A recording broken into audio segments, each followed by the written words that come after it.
बिस्मिल्लाहिर्रहमानिर्रहीम। अस्सलाम वालेकुम। परवीन के पकवान में खुश आमदीद। आज की वीडियो में मैं आपके साथ आलू पैटीज़ की रेसिपी शेयर करूंगी। आज मैं आपको बताऊंगी कि खस्ता आलू पैटीज़ कैसे बनती हैं।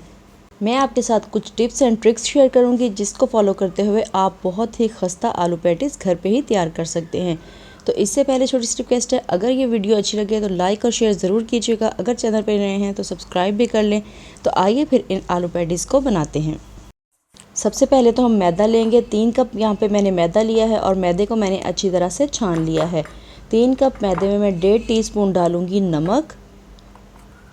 तो यहाँ पर मैंने 1.5 टीस्पून इसके अंदर नमक ऐड कर दिया है और अब डालूंगी मैं इसके अंदर घी मैं यहाँ पे 4 चम्मच यूज़ कर रही हूँ। 4 चम्मच इस तरह से भर के इसके अंदर घी ऐड करना है। इसको मेल्ट नहीं करना, इसी तरह से जैसे जमा हुआ घी आता है इसी तरह से इसके अंदर ऐड करना है और फिर इसको अच्छी तरह से हाथों की मदद से मिक्स कर लेना है।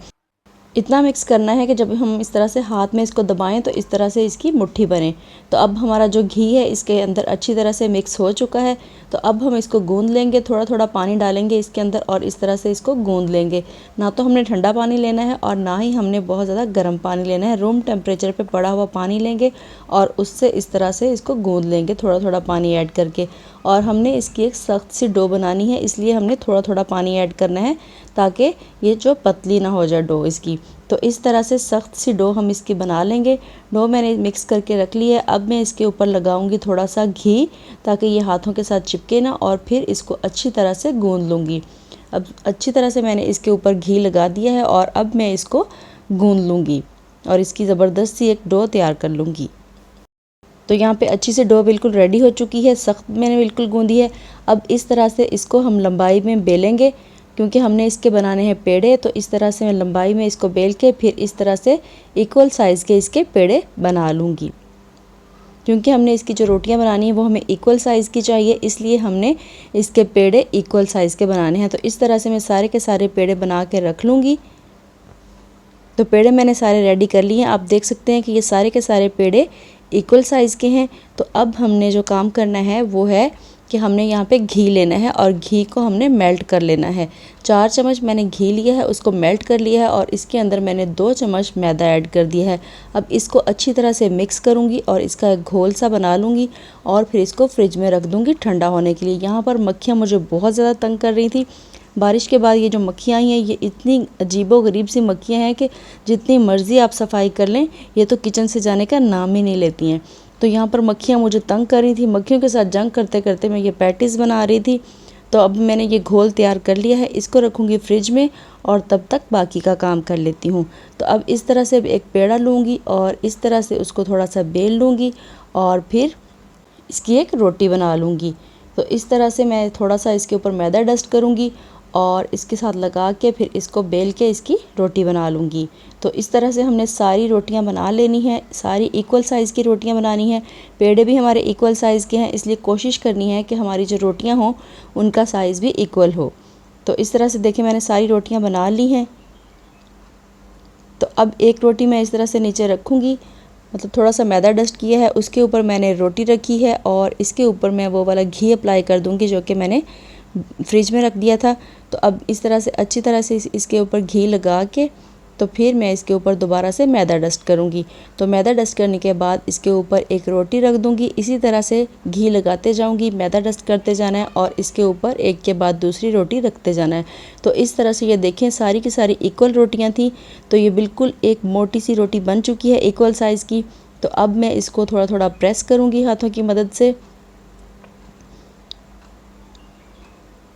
तो इस तरह से हाथों से इसको थोड़ा थोड़ा प्रेस करना है और इसको चौड़ी सी रोटी बना लेनी है और फिर बाद में इसके ऊपर दोबारा से हम घी लगाएंगे, वही वाला घी इसके ऊपर लगाएंगे और थोड़ा सा मैदा डस्ट करेंगे।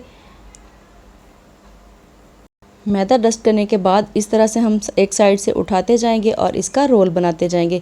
कोशिश करनी है आपने यहाँ पे हाथों का दबा के करें क्योंकि इसके अंदर किसी किस्म का कोई खला ना रहे। तो हमने इस तरह से इसको रोल कर लेना है और साइडों से भी इसको सेट कर देना और इस तरह से इसके किनारे भी बिल्कुल चिपका देने हैं ताकि ये खुले नहीं।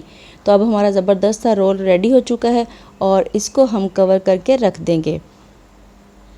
तो अब इस तरह से कोई कपड़ा लेना है और इस रोल को अच्छी तरह से कवर करके रख देना है। थोड़ी देर के लिए हम इसको रेस्ट देंगे, तब तक हम इसका मसाला यानी कि स्टफिंग रेडी कर लेते हैं। तो यहाँ पर मैंने थोड़ा सा कुकिंग ऑयल लिया है और 1 टीस्पून नमक ऐड कर दिया है, हाफ़ टी स्पून हल्दी पाउडर ऐड कर दिया है, थोड़ा सा सुरख मिर्च का पाउडर, हाफ़ टी स्पून काली मिर्च का powder, 1 teaspoon chaat masala, half tea spoon गरम मसाला पाउडर और 1 टीस्पून ऐड कर दिया है मैंने चिकन पाउडर, जिससे इसका अच्छा सा फ्लेवर आ जाएगा। तो अब इन सारे मसालों को हम अच्छी तरह से भून लेंगे। तकरीबन 1 मिनट हम इन मसालों को भूनेंगे तो ये ऑयल छोड़ देगा। तो मतलब हमारे मसाले भून चुके हैं। तो अब देखिए इसने ऑयल छोड़ना शुरू कर दिया है। तो मैंने इसके अंदर एक सब्ज़ मिर्च काट के डाल दी है। आप चाहें तो इसको स्किप भी कर सकते हैं, लेकिन इससे इसका अच्छा सा टेस्ट आ जाएगा। तो मैंने एक सब्ज़ मिर्च इसके अंदर काट के डाल दी है और 3 मैंने लार्ज साइज़ के आलू लेके उनको उबाल लिया था। तो अब वो भी मैंने इसके अंदर ऐड कर दिए हैं और इनको मैं अच्छी तरह से मैश करके इसका पेस्ट बना लूँगी। तो अब हम फिर से डो की तरफ आ जाते हैं, जिसको हमने रेस्ट दिया हुआ था। दोबारा से हम इसको इस तरह से बेलेंगे, थोड़ा सा लंबाई में कर लेंगे और फिर हम इसकी कटिंग करेंगे। इक्वल साइज़ में हमने इसकी कटिंग करते जाना है और इस तरह से हाथ से इसको प्रेस करके हम सेट कर लेंगे। तो ये देखिए हमारे लेयर्स वाले पेड़े बिल्कुल रेडी हो चुके हैं।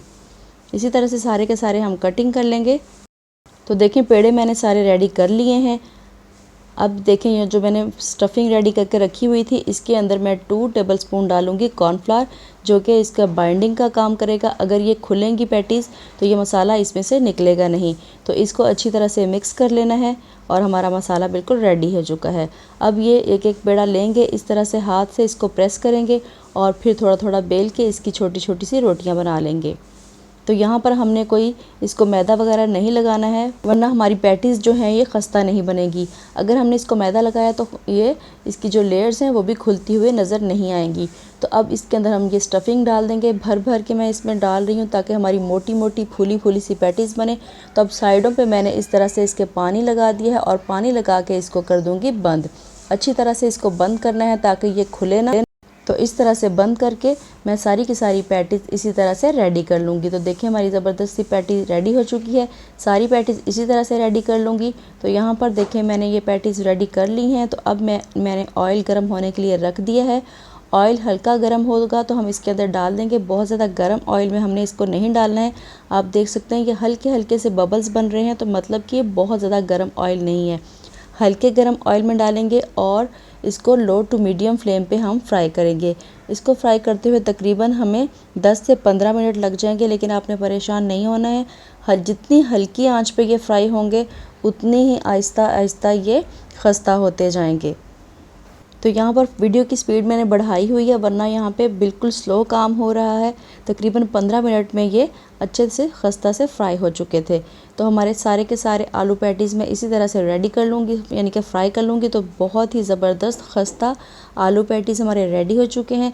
अब मैं आपको इसको तोड़ के दिखाती हूँ ताकि आपको अंदाज़ा हो कि ये कितने खस्ता बने हैं। तो देखें कितने ज़बरदस्त तरीके से ये टूट रहे हैं, बहुत ही खस्ता बने हैं। तो रेसिपी को ज़रूर ट्राई कीजिएगा और अपना फीडबैक मुझे ज़रूर दीजिएगा कि आपने ये आलू पैटीज़ बनाए तो किस तरह से बने। आपके प्यारे प्यारे कमेंट्स का मुझे इंतज़ार रहेगा। इसके अलावा आप इस रेसिपी को लाइक और शेयर ज़रूर कीजिएगा। अगर चैनल पे नहीं तो सब्सक्राइब भी कर लीजिएगा। इसके अलावा बेल आइकन को ज़रूर प्रेस करें ताकि मेरी आने वाली तमाम वीडियोज़ आप तक पहुँचती रहें। इसी के साथ परवीन के पकवान को दीजिए इजाज़त। अल्लाह हाफिज़।